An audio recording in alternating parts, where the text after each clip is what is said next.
C-sinin nailiyyətləri. Askaniya rambuliyesi İvanov tərəfindən yaradılıb.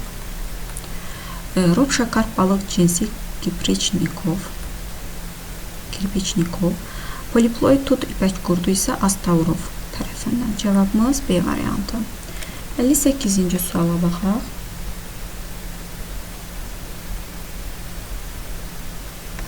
Deməli, fərdi seçmə və kütləvi seçmə Elerven diaqramı verib, bunların fərqli və oxşar cəhətlərini müəyyən etməliyik. Gəlin baxaq.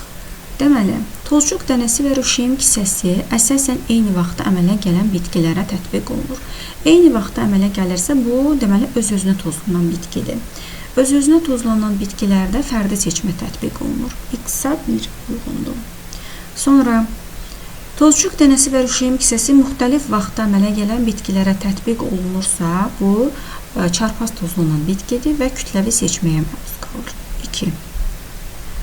Aiddir Z-ə. Sonra, üçüncüdə süni seçmənin formasıdır. Hər ikisi fərdi seçmədə, kütləvi seçmədə süni seçmənin formasıdır. Sonra, dördüncü ifadə arzu olunan əlamətləri möhkəmləndirir. Bu fərdi seçmə öz-özünə tozlananlara aiddir.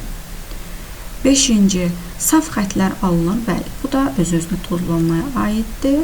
Resesiv mutasiyaların üzə çıxma ehtimalını artırır. Bu da aiddir öz-özünə tozlananlara. Deməli, cavabımız D variantı. 59-cu sualda. Cədvəldə verilənlərə əsasən doğru olanları seçin. Şərti adlar verilib. Deməli, X, Y, Z və K-da. Və bizə canlılar verib hibridləşmələr nəticəsində. Hibridin xromosom dəsti. İndi deyir ki, bu poliploiddir, deməli bu döllü nəsil verəcək. Digəri də poliploiddir, amma bunlar uzaq hibridləşmə nəticəsində alınanları dölsüz olacaq. İndi deyir ki, X hibridləşmə zamanı alınan hibridin endosperminin xromosom dəsti 9N olmuşdur. Baxaq görək. 9N eləyirəm. Bunun 4N'dir. Bu zaman alınacaq 6N endospermi. Deməli, bu səhv fikirdir. X alınan hibrid dölsüzdür. Xeyr, döllü nəsil olacaq. B də yanlışdır. C. Z növdaxili hibridləşməyə aiddir. Növdaxili deyil, uzaq hibridləşməyə aiddir. C yanlışdır. Sonra K hibridləşmə zamanı tritikaliya sortu alınır. K-da tritikaliya deyil, burada yabanı buğda sortu alınır. Tritikaliya çovda və buğda bitkisindən alınır. Bu da yanlış ifadədir. Y-də deyir ki, uzaq hibridləşməyə aid olub Y. Bu hibridləşmədən Bester cinsi alınır. Bəli, bu doğru ifadədir. Bester cinsi alınır.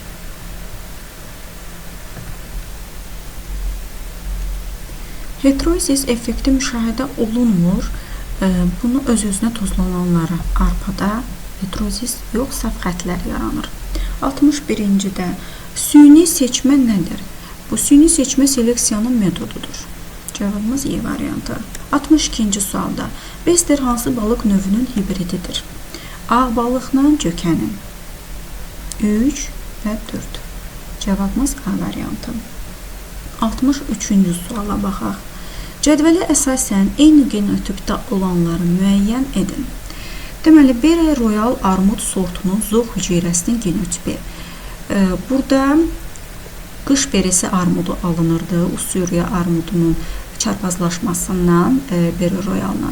Bere Royal ata bitki idi. Yabanı Ussuriya armudu isə ana bitki idi.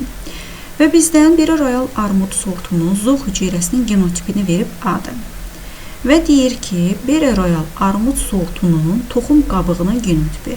Toxum qabığı bizə deyirsə, o da eyni ilə bitkinin genotipi ilə eyni olacaq. Ancaq toxum desəydi, o zaman fərqli olardı. Toxum qabığı da bitkinin genotipindən əmələ gəldiyinə görə, yəni ana bitkidən əmələ gəldiyinə görə Bu, eyni ilə bir A ilə D-nin genotipi eynidir. A və D. Və indi ikinciyə baxaq. Ussuriya cır armudunun kök hüceyrəsinin genotipi. Kök hüceyrəsinin genotipi deyirsə, bu da bitkiyə aiddir və A üstəgəl B-dən, yəni Bera royalından Ussuriya armudunun hibridin toxum qabığının genotipini bizdən soruşur. Burada da hibrid əmələ gələndə Ussuriya armudu ana bitki kimidir. Ana bitkinin toxumunun qabığı yenə də Ussuriya armudunun genotipini daşıyacaq. Ona görə C və B də eyni genotipə malik olacaq. Və biz A və D, B və C. Burada ikisi də doğrudur.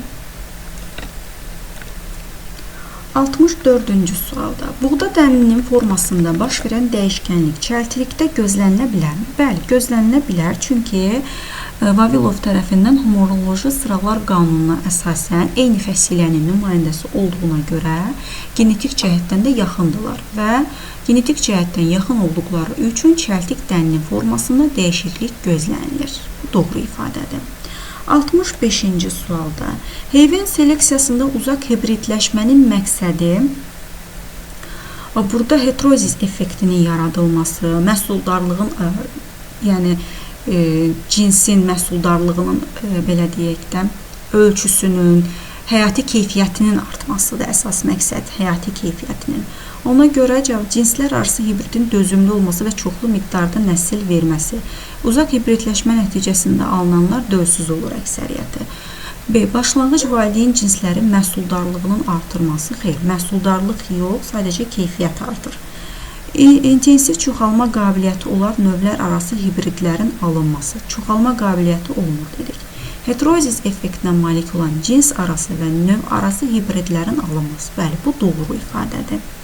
66-cı sualda bitkilərdən ən çox hansının seleksiyası zamanı fərdi seçmə tətbiq edilir? Arpanın. Çünki arpa öz-özünə tozlanan bitkidir və fərdi seçmə tətbiq edilir. Bitkilərdən ən çox hansının seleksiyası zamanı bizdən səhv oxudum. Kütləvi seçmə deyirmiş, yerlərini qarışdırdım. Kütləvi seçmə deyirsə, bu qarğıdalı olacaq. Amma aşağıdakı sualda fərdi seçmə deyirsə, bu arpa. Mən sualın yerini qarışdırdım oxuyarkən. 68. Uzaq hibridləşmə üçün səciyyəvi olan hansı xüsusiyyət adətən bitki və heyvanlar üçün ümumi hesab olunur? Çünki uzaq hibridləşmədə biz bitkilərə poliplodiyanı tətbiq edirik. Xromosom dəstini bir neçə dəfə Karpachenko metodu ilə artıra bilirik. Amma heyvanların da bunu etmək mümkün olmur. Yalnız tut ipək qurduna dedik bunu tətbiq ediblər. Ona görə dölsüzlüyün aradan qaldırılması üçün xromosom sayının bir neçə dəfə artırılması bu hər ikisi üçün ortaq sayılmaz. Cavabımız C variantı. 69-cu suala baxaq.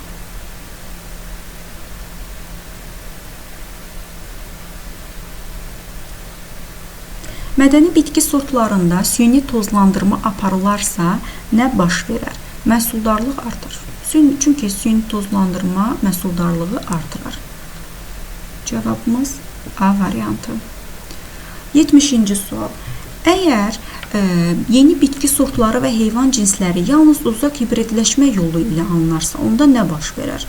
Onların hamısı poliploid formaya çevirilər. Xeyr, heyvandırsa poliploid olmaz. Sonra B variantı. Homozigotların sayı artar. Xeyr, heterozigotların sayı artar. Əksinə, heterozigotların sayı kəskin azalar. Xeyr, məhsuldar və döllü formaların sayı artar. Əksinə, heyvandırsa bu dölsüz nəsil alınacaq. 70 dölsüz formaların sayı artar. Bəli. 71-ci sual. İkiqat mayalanma prosesində bilavasitə iştirak edən diploid bitkilərin birinin spermlərinin autosom xromosom sayılarının cəmi 10'dur. Birinin spermlərinin autosom xromosom dəstədir. Demək ki, bunun eni 11 imiş ki, bir cinsiyyət hüceyrəsinin üzərinə gəldim. Digər bitkinin mərkəzi hüceyrəsi, yəni 2 eni bərabərdir 14. O zaman bunun qameti 7 eləyir. Və bizdən bunun da diploid sayı 22 imiş. Və bizə deyir ki, döllü nəsil almaq üçün bu bitkilərə Karpachenko metodunun tətbiq edilməsinə ehtiyac varmı? Bəli, ehtiyac var. Çünki xromosom dəstləri bunların ayrı-ayrıdır və meyoz prosesinin getməsi üçün homoloji xromosom ehtiyacı var. Çünki mayalama nəticəsində alınan hibriddə xromosomların homoloji cüsləri yaranmadığı üçün konjugasiya baş verməz. Bəli, bu ifadə doğru ifadədir. 72-ci sual.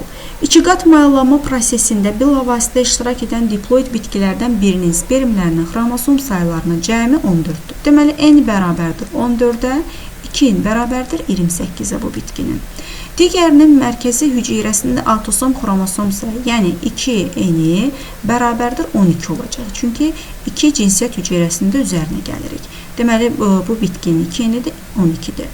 Döllü nəsil almaq üçün bitkilərə Karpachenko metodunun tətbiq edilməsinə ehtiyac varmı? Bəli, var. Çünki dedim ki, mayalanmada baxaq, iştirak edən bitkilərdə hibriddə meyoz prosesi pozular, yəni konjugasiya baş verməz əgər olmazsa.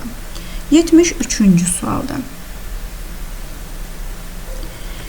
2n xromosom dəstli dişi bitkinin 4n xromosom dəstli erkək bitkinin tozcuğu ilə tozlanması nəticəsində alınan növlər arası hibridə Karpachenko metodunu tətbiq etdikdən sonra onun endosperm hüceyrəsinin mitozun anafaza mərhələsində xromosom dəsti neçədir? İlk öncə 2n-dən qamet alanda n, 4n bitkidən isə 2n biz qamet alırıq. Və hibrid olacaq 6n. Və bizdə deyir ki, bunun mərkəzi hüceyrəsi tətbiq etdikdə onun endosperm hüceyrəsi mitozun anafaza mərhələsində. Endosperm hüceyrəsi mərkəzi hüceyrə üzərinə gəlirik spermi. Dişi bitkinin 2n xromosomlu dişi bitkidir. 4n xromosomlu erkək bitkidir. Mərkəzi hüceyrə bu 2n xromosomlu hüceyrədən alır. Deməli, bu 2n-in üzərinə biz gələcəyik 4n-in qameti. Yəni, erkək bitkinin qameti 2n-dir. 2n və alınacaq cavab 4n. Normalda 4n-dir bu bitkinin endospermi. Və biz buna Karpachenko tətbiq eləyəndə bu olacaq 8n. 2 dəfə artacaq bunun xromosom sayı. Və həmin Karpachenko tətbiq edildikdən sonra isə mitozun anafaza mərhələsində yenidən xromosom sayı 2 dəfə artacaq. 8n idisə olacaq 16n. Cavabımız D variantı. 74-cü suala baxaq. Deməli, xromosom dəsti 4n olan dişi bitki. Dişi 4n-dir və ondan qamet alanda 2n. Dişi. 2n erkəkdir və bunun qameti n olacaq. Bitkinin tozcuq ilə tozlanması nəticəsində alınan növlər arası hibridə Karpachenko metodunu tətbiq etdikdən sonra onun endosperm hüceyrəsinin, yenə endosperm dediyinə görə dişi 2n idi qameti, 2 hüceyrənin birləşməsindən 4n mərkəzi hüceyrəsi üzərinə gələcək erkək spermisinin n-i. Bu olacaq 5n endosperm normal halda. Və biz buna Karpachenko tətbiq eləsək, bu 5n olacaq 10n. 10n-ə sonradan mitozun anafazasında 2 dəfə xromosom sayı artdığına görə 20n olacaq. Cavabımız C variantı. 75-ci sualda. Başlanğıc saf xətlərdə və onların heterozis effektinə malik hibridlərdə, habelə hibridlərin ardıcıl olaraq bir nəsildə məhsuldarlığın dəyişməsini hansı qrafiklə göstərmək olar? Heterozis effekti olan hibridlərdə məhsuldarlıq yüksək olacaq. Lakin sonraki hibridlərdə heterozis effekti yarıya qədər enəcək. Ona görə məhsuldarlıq azalmış olacaq.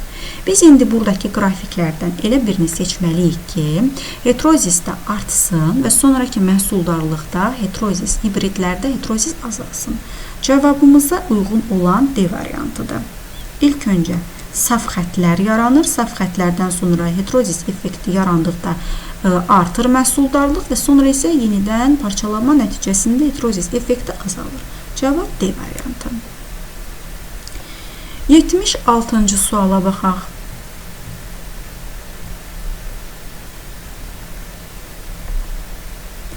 Somatik hüceyrələrində 40 xromosom olan tetraploid bitki ilə, mən bu hissəni siləcəm.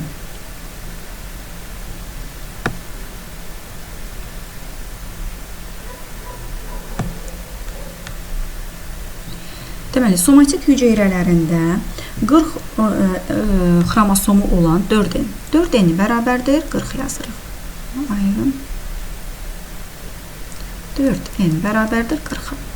Deməli, bu canlının gameti 2N20 imiş. Tetraploid bitki ilə gametlərində 15 xromosomu olan, yəni N bərabərdir 15-dirsə, bunun diploid sayı 30-dur. 30 olan bitkinin çarpazlaşmasının, hibridləşməsindən dölsüzlük Karpakchenko metodu ilə aradan qaldırılan hibrid bitkinin çarpazlaşmasının alınan növ-arası hibridin somatik hüceyrələrində minimum neçə xromosom olmalıdır? Somatik hüceyrə deyirsə, bunun gameti ilə bunun gametinin birləşməsindən alınacaq. Əgər biz dedik ki, 20-dir bunun gameti, digərinin gameti isə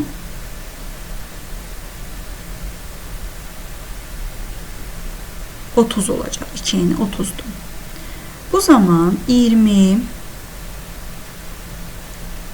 üzerine gelecek 30'u, çünkü Karpakchenko metodu ile bunun hibrid əldə edəcək. Cevabımız D variantı.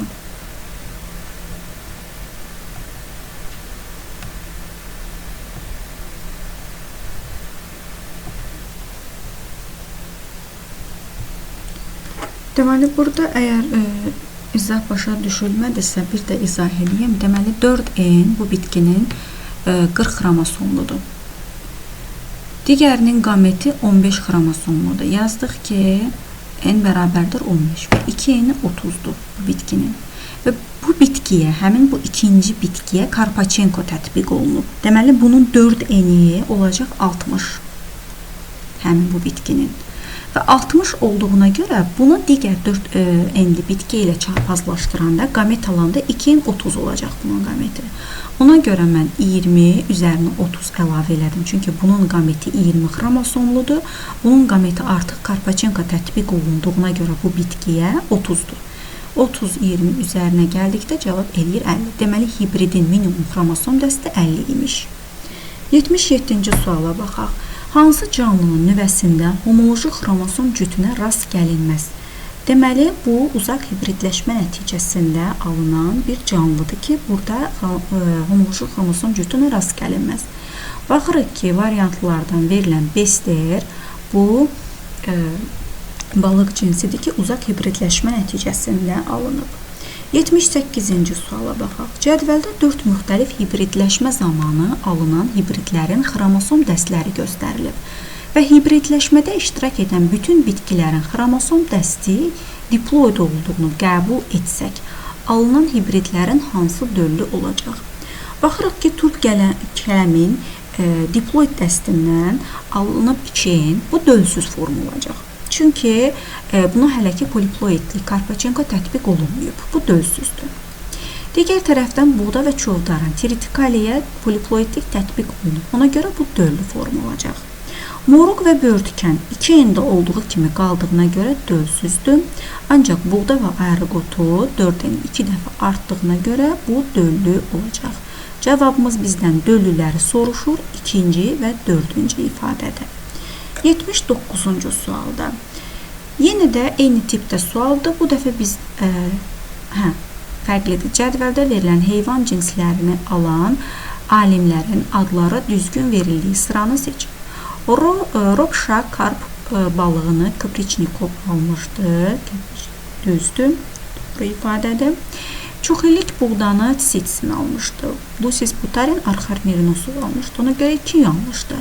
Askaniya Rambulyesini Ivanov tərəfindən alınıb, bu doğru ifadədir. Arxarmirinos isə Lucis və Butarin tərəfindən alınmışdı. Astaronov ipək qurdunu poliploidiyasını almışdı. Ona görə cavabımız 1 və 3'dür. 80-ci sualda Cədvəldə 4 müxtəlif hibridləşmələr zamanı alınan hibridlərin xromosom dəstləri verilmişdir. Hibridləşmədə iştirak edən bütün bitkilərin xromosom dəstlərinin diploid olduğunu qəbul etsək, alınan hibridlərin hansılarında meyoz prosesi pozular? Alınanlardan bunlar uzaq hibridləşmə nəticəsində alınan canlılar, bitkilərdir. Və bu bitkilər, əgər biz poliplodiyanı tətbiq etməsək Karpachenkonu, o zaman meyoz prosesi pozular. Deməli, burada fikir versək, görərik ki, 2N olanlarda Karpachenko tətbiq olunmadığına görə meyoz prosesi bu bitkilərdə pozular. Amma digərlərində artıq xromosom sayı 2 dəfə artdığına görə hər bir xromosomun homoloji cütü yaranır. 81-ci sualda cədvəldə 4 müxtəlif hibridləşmə zamanı alınan hibridlərin xromosom dəstləri göstərilmişdir. Hibridləşmədə iştirak edən bütün bitkilərin xromosom dəstlərinin diploid olduğunu qəbul etsək, alınan hibridlərin hansılarda konjugasiya prosesi getməz. Yəni, eyni ilə meyoz prosesi pozular. Biz burada diploid saya baxacaq. Deməli, 1 və 3-cü ifadədə diploiddir. Burada meyoz prosesi, konjugasiya pozular. 82-ci sualda yaranması antropogen amil ilə bağlı olan bitkiləri seçin. Yəni, antropogen amil dedikdə insanın yaratdığı süni seçmə nəticəsində yaratdığı bitkiləridir. Qış beresi süni seçmə nəticəsində yaranır. İt burnu, eldar şamı bunlar it burnudur, eldar şamıdır. Bunlar təbii şəkildə bir növdür. Dik duran qaytarmada, amma tritikali də uzaq hibridləşmə nəticəsində yaranıb, ağşanı da insanlar tərəfindən seçmə nəticəsində yaranan bir sortdur. Ona görə cavabımız 1, 4 və 6. 83-cü sualı. Hansı ifadələr doğrudur deyir? Kütləvi seçmə. Kütləvi seçmə biz demişdik ki, çarpaz tozlanan bitkilərə tətbiq olunur və burada nəslin genotipi nəzərə alınmır. Baxaq, yalnız heyvandarlıqda saf xətlər alınması üçün istifadə olunur. Xeyr, bu yanlış ifadədir. Sonra, nəslin genotipi nəzərə alınır. Xeyr, alınır. Heterozigot genotipli fərdlər alınır. Bəli, heterozigot çünki çarpaz pozlanır və saf xətlər alınmır. Çünki saf xətlər fərdi seçmə nəticəsində alınırdı. 84-cü sualda fərdi seçmə verib, fərdi seçməni öz-özünə tozlanan bitkilərə tətbiq edirik. Bu doğru ifadədir. Saf xətlər alınır, bəli, doğrudur. Çarpaz tozlanan bitkilərə kütləvi seçmə tətbiq olunur. Heterozigot genotipli bitkilərin sayı artır. Bu da heterozigot kütləvi seçmədə. 1 və 2 doğru cavabımızdır.